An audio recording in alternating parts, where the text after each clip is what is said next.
Hello mga mamis! For today's video is isi-share ko po sa inyo yung tips or kung ano ang ginawa ko bakit dumami yung breast milk supply ko. Kasi nga no, nitong mga nakaraang mga araw is maraming nag-DM, nagtatanong, tapos may nag-request pa na i-share ko daw yung tips kung paano ko pinarami.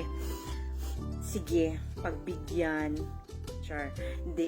Ano naman, willing tayo mag-share no para sa mga mamis din na gustong malaman kung paano dumami yung breast milk supply. So, ano dong special kong ginawa?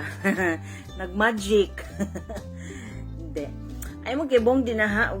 Bisaya, magtagalog-tagalog ko ha. Kay mga Tagalog, ay, di kasabot og Bisaya. Bahalag nahihirapan na ako sa kalisuan. Maka-share lang ako ng tips. Rest. So, yun.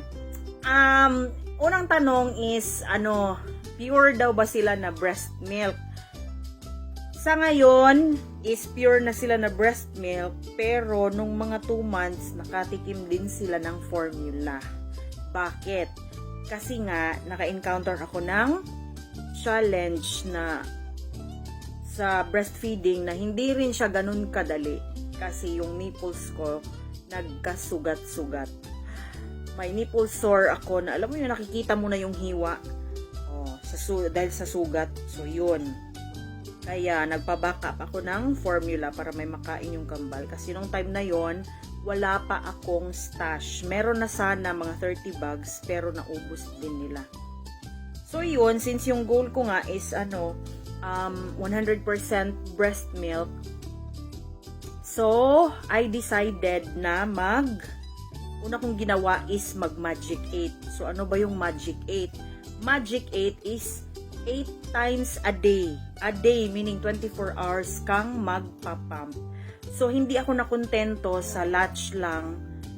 Kasi nga, yung law ng breastfeeding is law of demand and supply siya. The more na i-drain mo yung jojobells mo dyan is the more na magpuproduce ng milk yung katawan mo.